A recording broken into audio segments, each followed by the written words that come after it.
माथुर ने 1-to-1 चर्चा भी की है।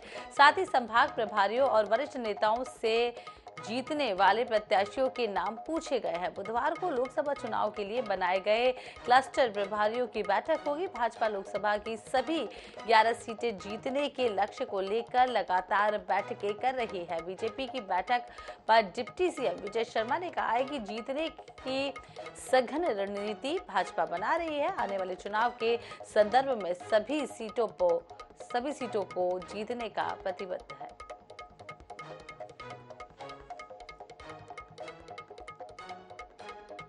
भाजपा की आने वाले लोकसभा चुनाव के संदर्भ में पूरे के पूरे सीट हर हाल में जीतने के लिए प्रतिबद्ध हैं और उस पर काम शुरू है। भाजपा के वरिष्ठ नेता, सारे वरिष्ठ नेता हैं अभी, माननीय ओम माथुर जी हैं, माननीय हमारे मुख्यमंत्री जी और सारे प्रमुख लोग हैं।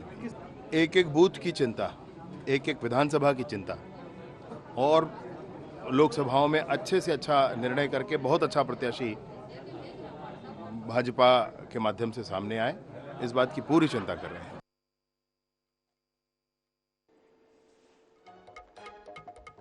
लोकसभा चुनाव और राहुल गांधी की न्याय यात्रा की तैयारी को लेकर कांग्रेस प्रदेश अध्यक्ष दीपक बैज रायगढ़ पहुंचे। दीपक बैज ने कहा है कि राहुल गांधी ओडिशा से रायगढ़ पहुंचेंगे, हालांकि तारीख अभी तय नहीं की गई है। उन्होंने भाजपा पर निशाना साधते हुए ये भी कहा है कि बीजेपी के पास कोई मुद्दा नहीं है।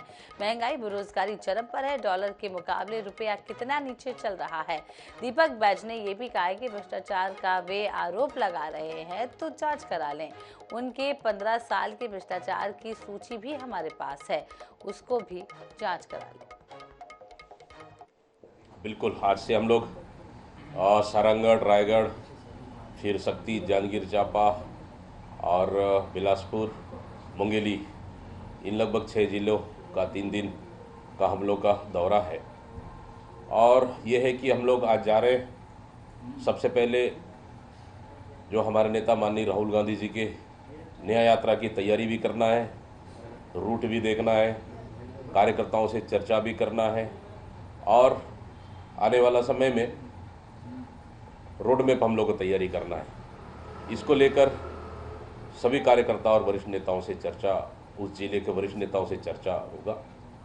साथ ही आगामी लोकसभा चुनाव को देखते हुए कार्यकर्ताओं से मिलकर हम लोग चर्चा भी करेंगे। इधर छत्तीसगढ़ में आम आदमी पार्टी के प्रदेश अध्यक्ष सहित कई पदाधिकारियों के इस्तीफे के बाद किसे पार्टी की कमान मिलेगी, ये तय नहीं हो पाया है। बताया जा रहा है कि 24 जनवरी को दिल्ली में छत्तीसगढ़ के शेष पदाधिकारियों की बैठक पार्टी प्रमुख अरविंद केजरीवाल के साथ है, जिसमें नए अध्यक्ष समेत पदाधिकारी घोषित किए जा सकते हैं। छत्तीसगढ़ में विधानसभा चुनाव के समय से ही आम आदमी पार्टी नेतृत्व के प्रति स्थानीय पदाधिकारियों में नाराजगी देखी जा रही थी। पार्टी को विधानसभा चुनाव में बड़ी हार का सामना भी करना पड़ा था। पार्टी के सभी उम्मीदवारों की जमानत जब्त हो गई थी। आखिरकार प्रदेश अध्यक्ष कोमल हुपेंदी समेत 6 पदाधिकारियों ने इस्तीफा दे दिया। इधर आप पार्टी छोड़कर जाने वाले पदाधिकारियों पर पार्टी के मौजूदा पदाधिकारियों ने तंज कसा है। साथ ही जल्द पार्टी के नए पदाधिकारियों के ऐलान का विश्वास जताया है। जो लोग पार्टी छोड़ के जा रहे हैं, धीरज धर्म मित्र नारी आफत काल पर रखियाँ चारी, उनको लग रहा है कि अब खाली भगवान राम आ गए हैं तो राम राम करेंगे, हमको उनके बारे में कुछ नहीं करना। लेकिन आम आदमी पार्टी और अच्छा काम करेगी, लोगों से जुड़ेगी और अरविंद केजरीवाल की जो नीति है लोकतंत्र की रक्षा और शिक्षा और स्वास्थ्य, उस पर हम लोग काम करते रहेंगे। पार्टी छोड़कर गए हैं और आज भाजपा ज्वाइन किए हैं, मैं उनके बारे में आपको कुछ बोलना चाहता हूं। देखिए, पूरे प्रदेश में जो है केवल प्रदेश के सभी कार्यकर्ता जो है वो केवल और केवल कोमल हुपेंडी जी के लिए अफसोस कर रहे थे और किसी के लिए उनको अफसोस नहीं है। विधानसभा चुनाव में मिली करारी हार के बाद यह तो तय था कि आम आदमी पार्टी में टूट होगी, लेकिन प्रदेश के शीर्ष पदाधिकारियों के इस्तीफे केंद्रीय नेतृत्व को आगाह करने जैसा है। अब यह कहा जा रहा है छत्तीसगढ़ में आपको पैर जमाने के लिए अभी लंबा इंतजार करना होगा। रायपुर से INS 24/7 के लिए मनोज नायक की रिपोर्ट। इसी बीच रुख रायपुर का, बड़ी खबर रायपुर से, जहां 2020 में ड्रग तस्करी मामला है और आईपीएस अंकिता शर्मा विशेष अदालत में हुई पेश। रायपुर में कार्रवाई को लेकर वकील ने उठाए सवाल, ज्यादातर सवालों के जवाब देने से बचती रही अंकिता शर्मा।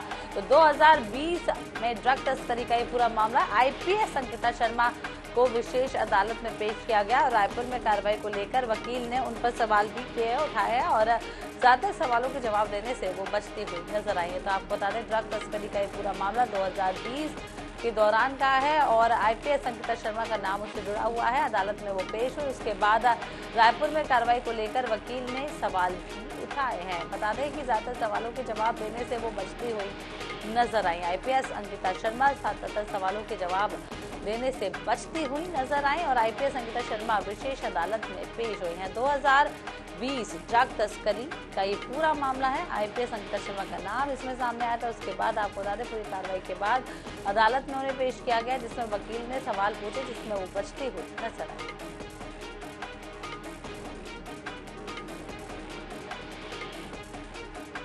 तो ड्रग तस्करी से जुड़ा हुआ है पूरा मामला साल 2020 का है, जहां आईपीएस अंकिता शर्मा का नाम इसमें सामने आया था। उसके बाद आपको बता दें कि उन्हें कल अदालत में पेश किया गया, जिनके वकीलों के सवालों में वो बचती हुई नजर आई।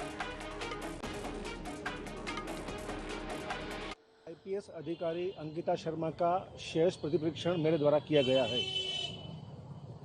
इससे पहले भी एक बार हो चुका है, लेकिन आज के प्रतिपरीक्षण में चौंका देने वाली कुछ बातें सामने आई है।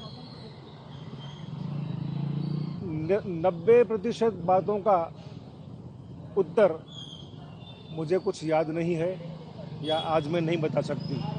मुझे कुछ याद नहीं है या आज मैं नहीं बता सकती। इस तरीके से प्रश्नों को अवॉइड करके उत्तर दिए गए हैं।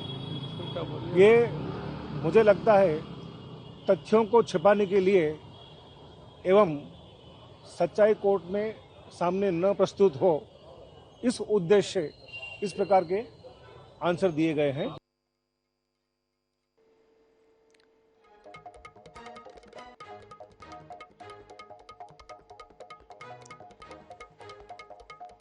तो एक और खबर रायपुर से, जहां छत्तीसगढ़ के शहरों की स्वच्छता में लगी 16 दीदियां। जी हां, नई दिल्ली के कर्तव्य पथ पर दिखेगी गणतंत्र दिवस परेड और आवास एवं शहरी कार्य मंत्रालय ने बनाया है विशेष अतिथि।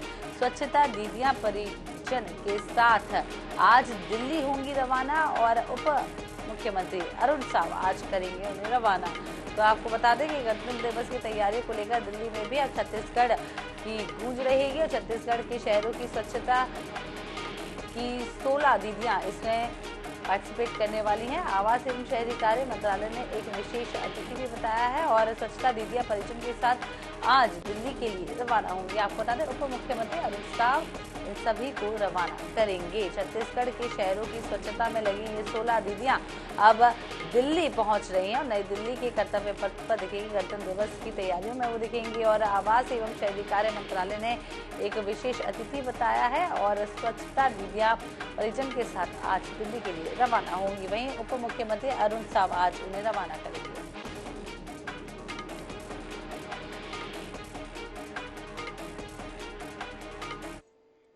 तो एक और बड़ी खबर रायपुर से, जहां धान खरीदी के लिए बचे हैं सिर्फ 4 दिन और 3 लाख किसान नहीं बेच पाए हैं धान। अब तक 127 लाख मीट्रिक टन धान की खरीदी हो चुकी है। स्थिति बढ़ाने के लिए किया जा रहा है विचार।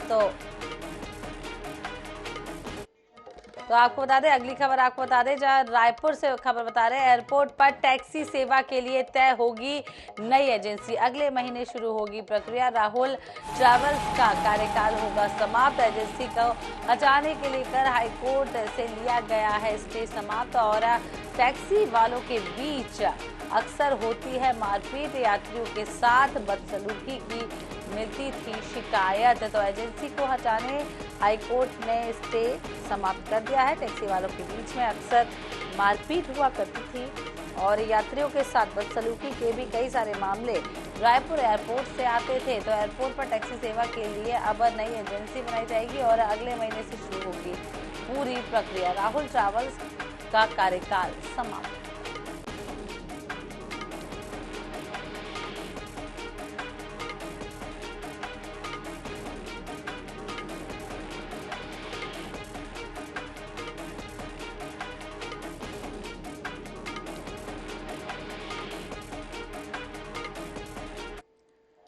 तो एक और खबर रायपुर से, जहां धान खरीदी के लिए बचे हैं सिर्फ 4 दिन और 3 लाख किसान नहीं बेच पाए धान। अब तक 127 लाख मीट्रिक टन धान की खरीदी तिथि बढ़ाने के लिए किया जा रहा है विचार। तो 3 लाख किसान अभी भी अपना धान नहीं बेच पाए हैं। अब तक 127 मीट्रिक टन की धान खरीदी हो चुकी है। तिथि बढ़ाने पर भी विचार किया जा रहा है। जिस तरीके से धान खरीदी को लेकर खबरें सामने आ रही थी कि इस बार धान खरीदी तेजी से हो रही है और किसानों को भी लाभ मिल रहा है, उसके बाद भी आपको बता दें कि 3 लाख किसान ऐसे हैं जो अब तक अपना धान नहीं बेच पाए। अब तक 127 मीट्रिक टन की धान खरीदी हो चुकी है। अब तिथि बढ़ाने की मांग भी की जा रही है और उस पर विचार भी किया जा रहा है। तो धान खरीदी के लिए अब सिर्फ 4 दिन बचे हैं। आपको बता दें कि और 3 लाख किसान अभी तक अपनी धान नहीं बेच पाए।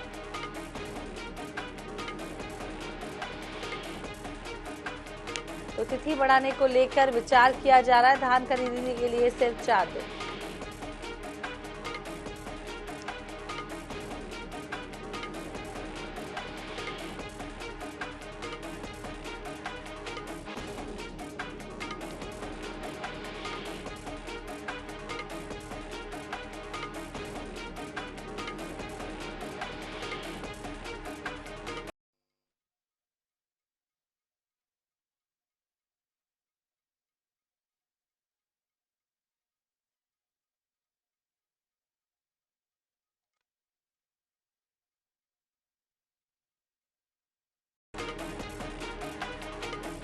साई कैबिनेट की अहम बैठक आज होने जा रही है। आपको बता दें कि शाम 5 बजे इस बैठक का आयोजन किया गया है। वहीं कई ऐसे मुद्दे हैं जिसको लेकर इस बैठक में चर्चा हो सकती है। तो अयोध्या में श्री राम मंदिर की स्थापना वाले दिन प्रधानमंत्री नरेंद्र मोदी ने एक बड़ी घोषणा की है। प्रधानमंत्री ने देश को ऊर्जा संकट से निजात दिलाने के लिए प्रधानमंत्री सूर्योदय योजना की घोषणा की है। इसके अंतर्गत पूरे देश में 1 करोड़ परिवार के घर की छत पर सौर ऊर्जा के लिए सोलर प्लांट लगाया जाएगा और जिससे लोगों को ऊर्जा संकट से निजात मिल सकेगी। छत्तीसगढ़ बिजली के मामले में सरप्लस स्टेट है। यहाँ कई बिजली परियोजनाएं संचालित हैं। छत्तीसगढ़ आसपास के राज्यों को बिजली बेचता है, लेकिन सौर ऊर्जा उत्पादन को पूरे देश में बढ़ावा दिया जा रहा है। इसलिए यह योजना लॉन्च की गई है। भाजपा ने कहा है कि देश को ऊर्जा संकट से निजात दिलाने में यह योजना मील का पत्थर साबित होगी। इससे कम दरों पर लोगों को बिजली भी उपलब्ध होगी। जहां पर बिजली उपलब्ध नहीं है वहां सौर ऊर्जा के जरिए बिजली मिल सकेगी। उन्होंने ये घोषणा की है कि 1 करोड़ सौर ऊर्जा अर्थात बिजली की बचत करके हम किस तरीके से आगे बढ़ सकें, इसकी कल्पना उन्होंने की और इसकी घोषणा उन्होंने की है। लोगों को उन्होंने आह्वान किया है और उस पर तमाम प्रकार की छूट देकर लोगों को इसकी सुविधा, बिजली भी पर्याप्त मात्रा में मिले ऐसी जगहों पर जहां बिजली उपलब्ध नहीं है और कम दरों पर, बहुत कम दरों पर उनको ये बिजली उपलब्ध हो। एक नया आह्वान उन्होंने किया है। मुझे लगता है ये देश हित में और जनहित में, आम जनता के हित में, गरीबों के हित में और सबके हित में ये योजना है। महंगी बिजली की मार झेल रही जनता के लिए केंद्र सरकार की यह एक बड़ी पहल है। यह योजना ऊर्जा संकट से भी निजात दिलाने में मददगार हो सकती है, लेकिन यह आने वाले दिनों में ही साफ हो पाएगा। रायपुर से IANS 24/7 के लिए मनोज नायक की रिपोर्ट। इधर जगदलपुर में वन मंत्री केदार कश्यप ने राम प्राण प्रतिष्ठा को लेकर कहा है कि 22 जनवरी एक ऐतिहासिक दिन रहा। लंबी प्रतीक्षा के बाद रामलला अपने घर आए। उन्होंने ये भी कहा है कि प्रभु श्री राम वनवास काल में एक अरसा बस्तर में बिताए थे और बस्तर में जहां जहां श्री राम के पद चिन्ह हैं वहां वहां पर्यटन क्षेत्र बनेगा। उन्होंने आगे ये भी कहा है कि मोदी जी की गारंटी के तहत हर एक बस्तर वासियों को रामलला का दर्शन कराया जाएगा।